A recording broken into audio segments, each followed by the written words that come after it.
I speak today on an issue that we have been addressing on and off for decades, but it continues. Indeed, it is even a greater issue of urgency today. And despite the protests by this state over the course of at least the last 40 years and other coastal states, both Democratic and Republican, governors and legislatures from Florida to South Carolina to Washington, the current administration is on the verge of approving an extremely ill-advised plan to open our waters to a mad rush for offshore oil drilling, the likes of which we have not seen in decades. Again, Republicans and Democrats, states throughout the country, have rejected this wholesale effort to drill in our outer continental waters, to say nothing of our adamant objection to drilling in our own state waters. This administration insists on this reckless plan despite clear and unequivocal opposition from the people of California specifically. And in fact, just last month, Californians from coastal and inland communities, and I emphasize that because the coast of California belongs to all of us. We welcome our friends and neighbors from the inland areas during those particularly hot summer months to come and to recreate and to enjoy the beauty of our coast. It belongs to all of Californians, and people from all over the state came to express their collective opposition to this dangerous expansion of offshore drilling. This bipartisan Assembly joint resolution by my colleague, Assemblymember Monique Limon, expresses the legislature's unequivocal opposition to this federal administration's plan to open the entirety of our coast to new offshore oil and gas leasing.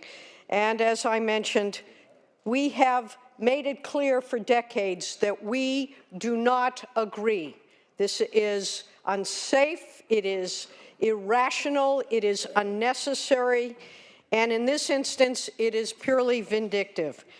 So we now call upon Californians to again make their opposition to this plan heard and file public comment on the federal website regulations.gov, which will be available to us to comment up until Friday, March 9th. Californians know well the devastating impacts from offshore oil drilling, and the people of Santa Barbara County, which I'm honored to represent, probably know it best of all. From the largest spill in California's history in 1969 to the recent Refugio oil spill in 2015, my community has paid an outrageous price for offshore oil drilling off our waters. And none of us, should be fooled into thinking the lessons of recent disasters like the catastrophic 2010 Deepwater Horizon spill have since translated into sufficient new safety standards. Indeed, to the contrary, this administration is poised to remove even those protections for reasons that are beyond illogical, but as I mentioned, simply vindictive and spiteful. Under this president, new well safety rules at the Federal Bureau of Safety and Environmental Enforcement designed to prevent blowouts such as that killed several people and destroyed the infrastructure, the waters, the economy of our friends in Louisiana for years, that nonetheless, these are on the table for rollback, despite the fact that the rules already incorporated significant input from the oil industry itself. And just last month, this administration canceled an important ongoing study from one of the foremost science authorities, the National Academies of Science, Engineering, and Medicine, evaluating inspection programs of offshore oil drilling implemented after that BP oil spill, and that were meant to protect the lives of workers in addition to preserving the environment. This administration proceeds with reckless disregard for the health and safety of our workers, our citizens, and our coastal environment in which they work and in which we live. So today, Californians, I ask each of you, again, to pick up the fight, committing to end fossil fuels in this state in favor of a clean, renewable economy in which we are moving forward with great efficiency and effectiveness to create. I urge you to join our colleagues in the Assembly in supporting our constituents' fight against this thoughtless, vindictive, unnecessary, inappropriate, and dangerous effort. And with that, I would urge your aye vote. Members, do we have any discussion or debate? Senator Stone. Thank you, Mr. President, and members, welcome back.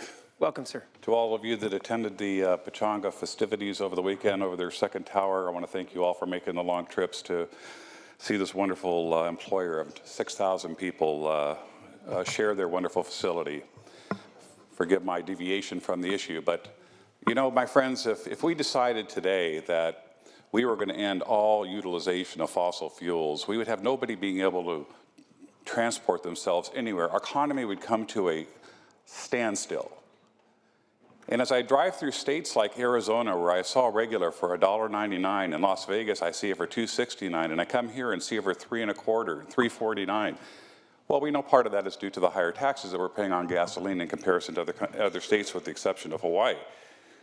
But my friends, oil is an economic driver in this country, whether we liked it or not.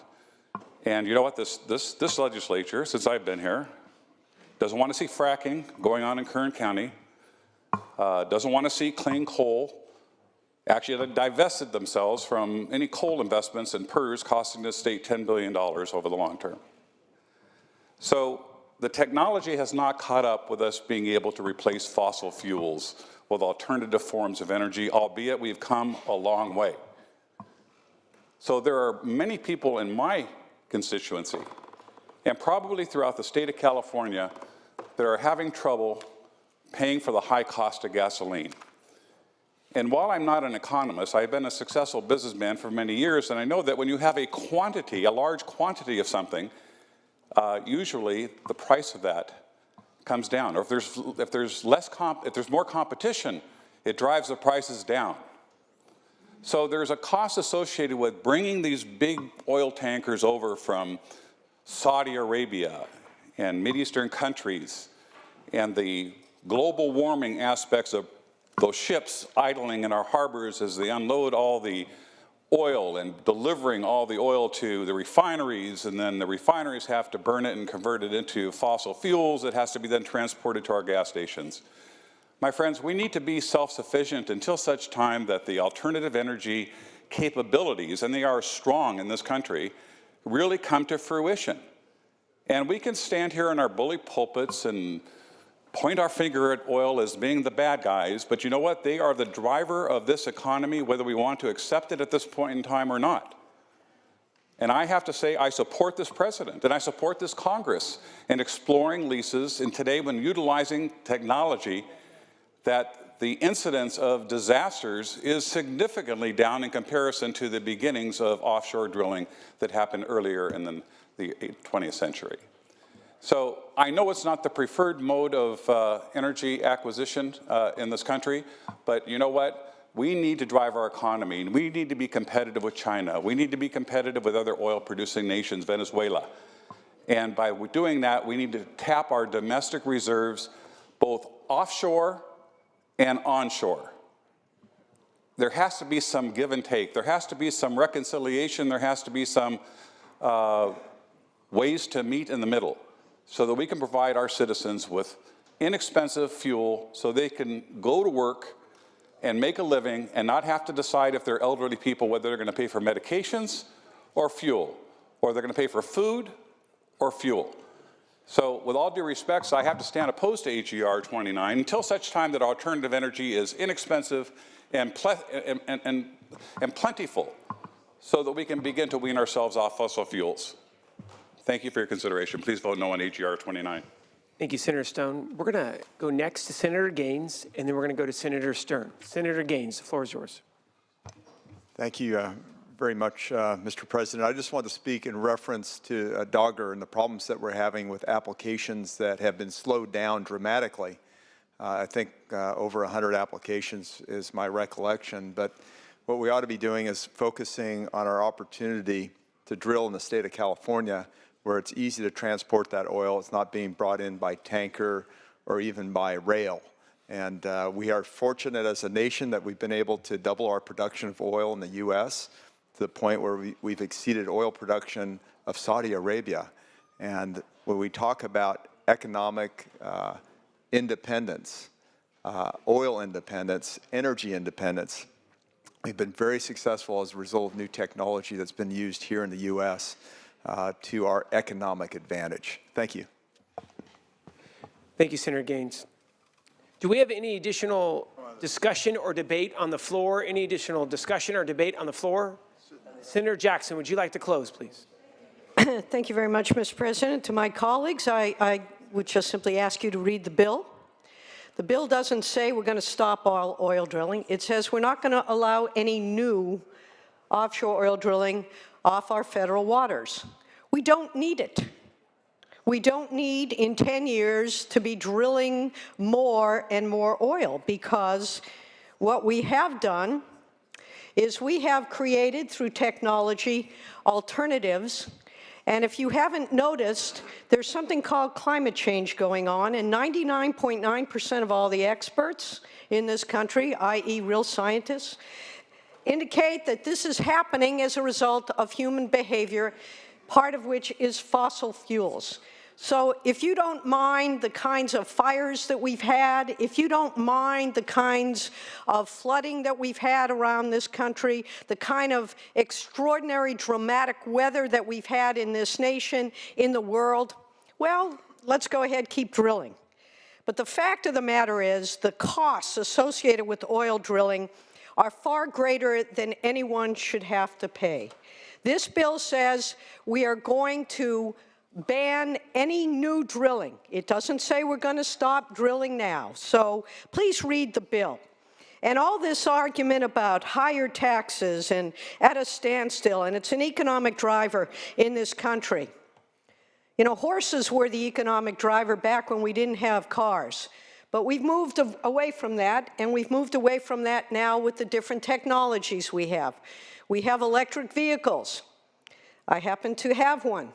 I have solar panels on my house, and I rev up my car every night, and I haven't had to put a dime's worth of gasoline in my car since I was lucky enough to be able to get one of these vehicles. And the fact of the matter is, more and more people are recognizing this. You see, we move forward in this state. We move forward in this country with new technologies such as renewable energy. There is no such thing as clean coal.